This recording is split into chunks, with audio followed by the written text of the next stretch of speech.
Ever since the release of Star Wars The Last Jedi by writer and director Rian Johnson, a lot of people have had problems with the way the sequel trilogy is going, and a lot of people are really just crossing their fingers right now about Star Wars Episode 9. This is Mike Zero. If you guys are new to the channel, do make sure to subscribe to see future Star Wars content. Now, a lot of people, including myself, are very much hopeful for Episode 9 when it comes to what J.J. Abrams will be doing with the final installment of the sequel trilogy in order to wrap it all together within the Skywalker saga of all 9 movies. Now, what's really intriguing is that Disney has actually been doing a big slowdown within the Star Wars franchise, and that they do have a lot of regret about the death of Luke Skywalker in Star Wars The Last Jedi because of the domino effect it actually created. So if we backtrack all the way to the release of Star Wars The Last Jedi, a lot of people, that was the main reason as to why they disliked The Last Jedi, was exactly how Luke was treated in the movie and how Luke Skywalker was killed off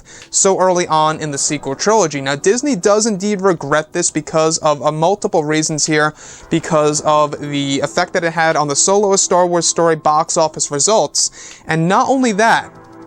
how that in turn caused a lot of the solo movies to be cancelled and or put on hold, and the slowdown of the franchise. It has been pretty much implied before in the past that there's going to be no Star Wars movie in 2020, and this is all rooted from Star Wars The Last Jedi and how Luke Skywalker was killed off and treated in the movie. So you can really see the domino effect here that has really been created by the middle film of the sequel trilogy, and a lot of people have doubts about Star Wars Episode 9 even being able to recover of how fans actually perceive the sequel trilogy and how they feel about The Force Awakens and The Last Jedi being films that take place before Episode 9. It's really going to take a lot of work by J.J. Abrams and Chris Terrio in order to get this movie right, and how it's going to reflect on both the past 2 films in a different light. Now, we do know that Luke Skywalker is once again being portrayed by Mark Hamill in this movie, and it's going to be a big deal because we do know that J.J. Abrams and Chris Terrio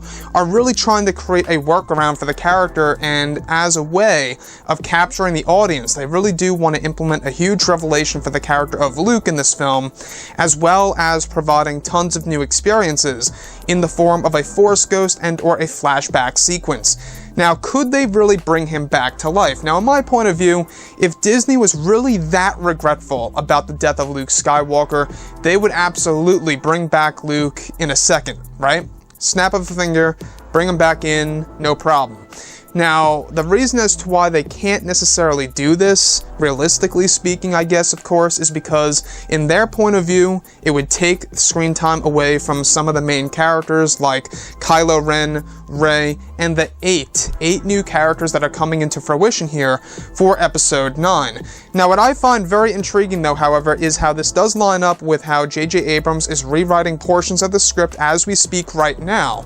and that some adjustments are being made within the finalized version of the movie for the character of Luke in order to expand his screen time. Now, could this be a hint that Disney and Lucasfilm are indeed going to bring back that character to life and actually satisfy a lot of fans around the world? Possible, very little chance in my opinion. I think it's more likely that it's just going to be more Luke Force Ghost stuff or Luke flashback stuff put together into one film. So if we look at the character of Luke Skywalker, the reason as to why a lot of people got so upset about it is because a lot of people have been waiting decades upon decades to see an older version of Luke in a Star Wars film, and it did not meet expectations for a lot of people out there, I myself included. Now, if you guys like The Last Jedi, and if you guys love the character of Luke Skywalker, that is perfectly fine and okay and all, but you can really see the domino effect that it created. It's all really rooted from The Last Jedi and how Luke was actually used in that movie,